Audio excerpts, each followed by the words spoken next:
पिछली वीडियोस में हमने देखा कि अगर एक जिस्म किसी जगह से नीचे गिरता है तो उसकी इनिशियल वेलोसिटी होती है 0 और फिर वो एक मखसूस वेलोसिटी से हरकत करता हुआ नीचे आता है। इस वीडियो में हम ऐसी तमाम सूरत अहवाल या ऐसे तमाम सिनारियोज के लिए एक उमूमी फार्मूला डिराइव या अखज़ करने की कोशिश करेंगे। दूसरे लफ्ज़ों में, अगर हमें acceleration, initial velocity, final velocity दिए गए हों तो क्या हम डिस्टेंस मालूम करने का कोई फार्मूला अखज़ कर सकते हैं, या इनमें से कोई भी एक वैल्यू हमें मालूम करनी हो और बकिया दी गई हो तो उसके लिए क्या हम कोई फार्मूला डिराइव या अखज़ कर सकते हैं। आइए देखते हैं। यहाँ भी डिस्टेंस के सादा फार्मूले से हम शुरू करेंगे। हम जानते हैं कि change in distance delta D is equal to average velocity V A into T, और यहाँ एवरेज वेलोसिटी की वैल्यू रख देते हैं हम इसकी जगह पर, वी ए की जगह पर। डेल्टा डी बराबर हो जाएगा वी एफ जमा वी आई, यानी कि फाइनल वेलोसिटी जमा इनिशियल वेलोसिटी बटा 2 इंटू टाइम। और हम जानते हैं कि टाइम को भी हम वेलोसिटी की शक्ल में लिख सकते हैं।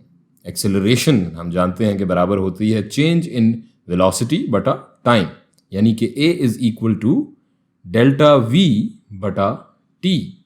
टी बराबर हो जाएगा डेल्टा वी बटा ए, और डेल्टा वी की जगह उसकी वैल्यू रख लेते हैं तो ये बराबर हो जाएगा we f minus we i बटा ए। और टाइम की इस शक्ल को हम यहाँ अपनी इस इक्वेशन में सब्सटीट्यूट कर लेते हैं। Delta D is equal to we f जमा वी आई बटा 2 into v f minus we i बटा a, which is equal to V F square minus we I square बटा 2a। तो हमारा चेंज इन डिस्टेंस बराबर हो जाएगा delta D is equal to V F square minus we I square बटा 2a। और हम जिस सूरत हाल का जिक्र कर रहे हैं उसमें इनिशियल डिस्टेंस हमेशा 0 होगा। इस चेंज इन डिस्टेंस को हम सिर्फ डिस्टेंस भी लिख सकते हैं, यानी कि ये हो जाएगी equation 2ad is equal to V F square minus we I square. और अगर हम जैसे कि शुरू में बात कर रहे थे, हमें फाइनल वेलोसिटी मालूम करना हो तो फाइनल वेलोसिटी बराबर हो जाएगी V F square is equal to V I square जमा 2ad। तो जनाब, ये एक इक्वेशन हमने डिराइव कर ली है जो हमें distance, acceleration, initial velocity, final velocity का रिलेशन या निस्बत बताती है, और इसके ज़रिए डायरेक्टली हम ये वैल्यूज़ मालूम कर सकते हैं अगर हमें दीगर वैल्यूज़ दी गई हों। तो लगे हाथों एक मिसाल भी देख लेते हैं। फ़र्ज़ करें हमजा ने एक सिक्का उछाला जिसकी इब्तदाई रफ्तार या इनिशियल वेलोसिटी है 30 मीटर पर सेकेंड। नोट करें कि चूंकि सिक्का ऊपर की तरफ जाता है तो इसकी कीमत मस्बत जाहिर की गई है। ये सिक्का 500 मीटर तक ऊपर जाता है, यानी तयशुदा फासला या डिस्टेंस हो जाएगा ये। सवाल यह है कि इस सिक्के की फाइनल वेलोसिटी क्या होगी वो मालूम करें।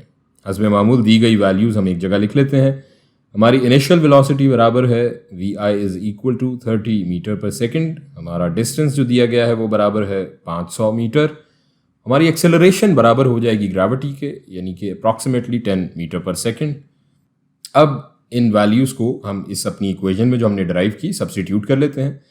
V F square is equal to 30 का स्क्वायर जमा 2 इंटू 10 इंटू 500, ये बराबर हो जाएगा 900 जमा ये बराबर हो जाएगा 10,000, और ये बराबर हो जाएगा 10,900, और वी एफ बराबर हो जाएगा 10,900 का अंडर रूट। ये हम कैलकुलेटर से कैलकुलेट कर लेते हैं। 10,900 का अंडर रूट बराबर हो गया जनाब अप्रॉक्सीमेटली 104 मीटर पर सेकेंड, यानी कि हमारी फाइनल वेलोसिटी बराबर है 104 मीटर पर सेकेंड।